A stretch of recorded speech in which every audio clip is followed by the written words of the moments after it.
Let's get straight to the point. You're watching our report on the San Francisco football team. No matter where you are or how you're tuning in, we sincerely appreciate you including us in your schedule today. It's a pleasant Thursday, the first day of May, and as we begin a new month, I hope everyone is getting ready for an exciting upcoming weekend. We've got an interesting episode ahead. I want to talk about the top free agents still available that San Francisco might sign after the 2025 NFL Draft. Earlier this week, the team made a move in free agency. For those closely following the league, you probably noticed that several players signed contracts this week post-draft, which is significant because these signings don't affect the compensatory pick formula. There are still a few notable names remaining on the free agent list who are likely to sign in the coming months as training camps begin in July or early August. In San Francisco, the team addressed an urgent need earlier this week by signing offensive tackle DJ Humphries. This is a significant addition, especially considering the clear need for depth on the offensive line. The backup offensive tackle spot was a big question mark, particularly since no moves were made to strengthen it during the NFL draft. And it was disappointing not to see any young tackles selected in this draft class. Humphries, a longtime starter and former team captain, suffered an ACL injury in December 2023. His previous team released him, and he ended up signing with the Chiefs last year. Things didn't go smoothly. He played only 92 snaps and underperformed. Eventually, he was replaced by Joe Thuney, who stepped in as Humphries struggled to protect the blind side. It was clear he wasn't in top form. Thuney, typically a reliable guard, had been moved to left tackle and held up decently until the Super Bowl, where his lack of adjustment became apparent. Humphries is 31 years old and has spent a decade in the league.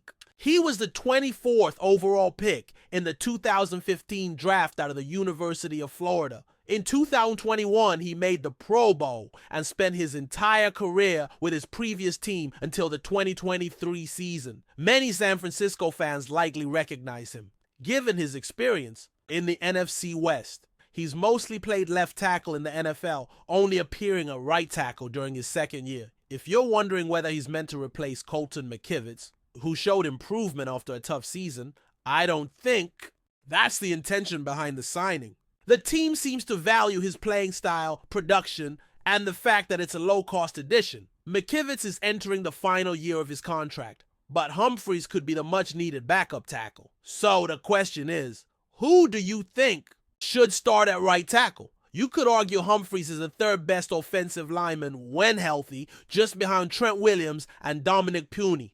Let us know what you think. The team did address the cornerback position during the draft, but Asante Samuel Jr. remains unsigned in free agency.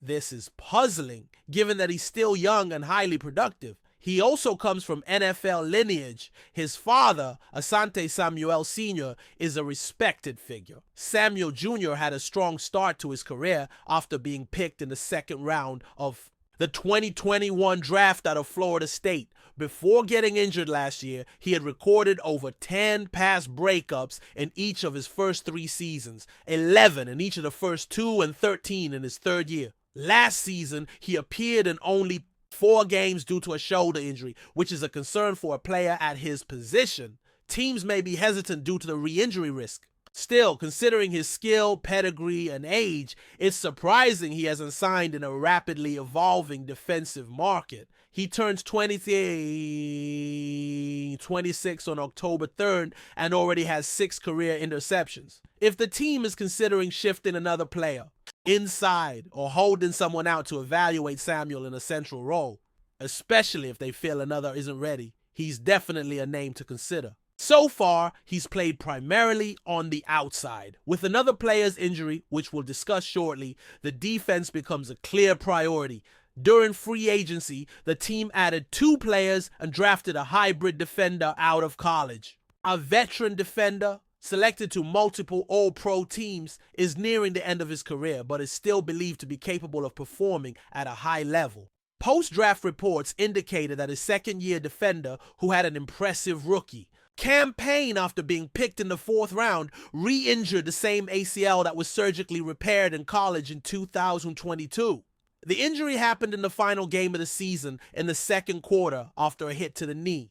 While the team was optimistic, postseason imaging revealed damage to the graft, requiring surgery. He isn't expected back at the start of the season and has stated he's aiming for a mid-season return. That's unfortunate, especially since he was projected to start alongside another player who will also miss time, should the team sign a veteran or perhaps acquire a player from another team. Personally, I lean toward the first option. One candidate has a strong track record and an impressive resume. Though his stats last year weren't eye-popping, he contributed with deflections and interceptions. He usually excels in coverage, though that wasn't always evident last year. It's worth noting that the team's defensive coordinator was fired after just one season.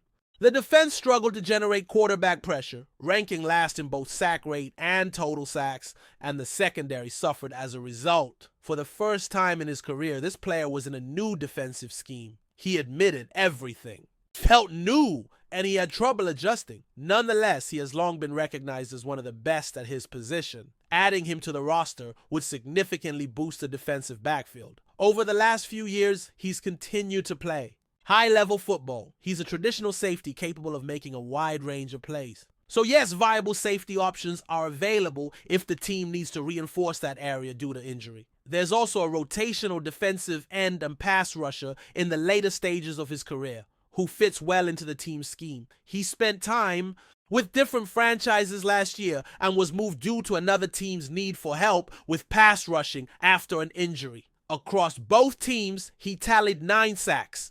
5.5 in 2023 with double-digit sacks the year prior, including 12.5 2 seasons ago. His quarterback pressure metrics are strong. While nearing the end of his career, he could still offer value, especially as the team has needs at both defensive end and tackle. A lot of fans have been asking about a particular player. What do you think? Would signing him make sense?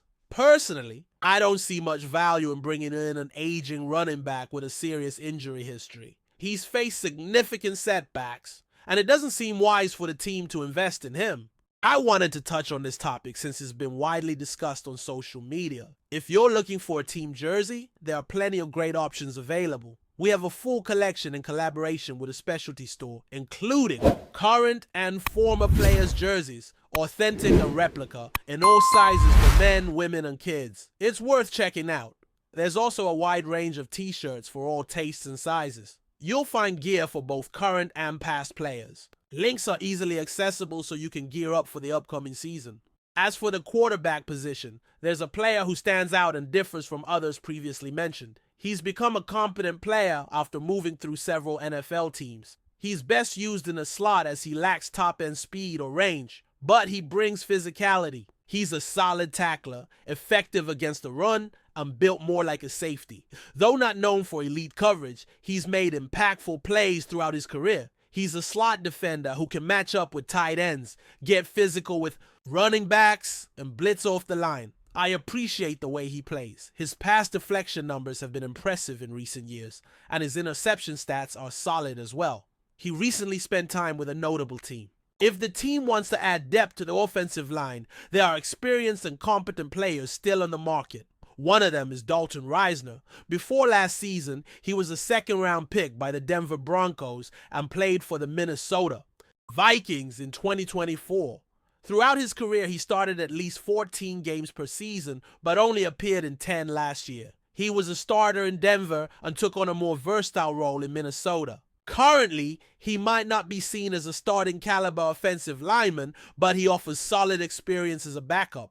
Offensive line depth remains a major concern for this team. Last year, Risner earned a 68.1 overall PFF grade on 6-11 snaps, with a 76.1 pass blocking grade and a 58.8 run blocking grade. While those aren't elite numbers and PFF grades aren't always the best indicator, there are positives. He allowed only 1 sack, 2 quarterback hits, and didn't commit any penalties, though he did give up 18 pressures.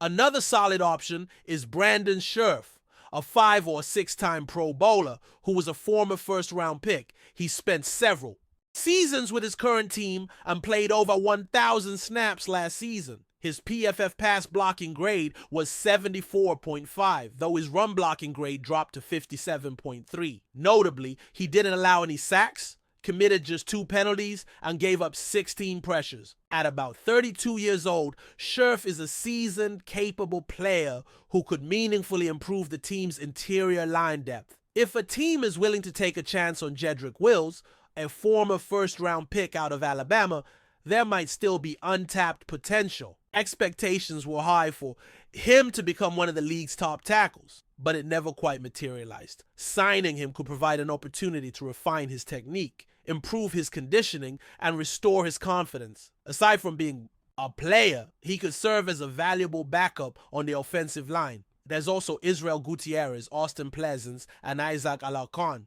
Pleasance showed promise last year after being signed, but Will still carries more potential. His previous stint didn't yield the expected results, and injuries became an issue. However, at Alabama, he was a standout, which justified his first-round selection. Last year, Wills earned a 52.9 overall PFF grade, with 63.6 in pass protection and 51.6 in run blocking. That's not ideal. He played only 245 snaps, allowing 3 sacks, 3 hits, 5 pressures, and committing 7 penalties. Sometimes players need time to find their rhythm, and Wills hasn't hit his stride yet, but with the right coaching, there's hope. He can fulfill the potential that once made him a top draft pick. The team doesn't expect him to start. This would be a developmental signing, an affordable depth piece for a unit that still needs help. The offensive line situation isn't ideal right now, especially with a quarterback set to earn over $50 million. As always, when significant decisions are made, I'll be here to bring you the updates. But before we dive in, don't forget to subscribe to 49ers Zone and hit the like button on this video. Your support helps us keep bringing you the latest updates on the San Francisco 49ers. And don't forget to share your thoughts on the news in the comments below.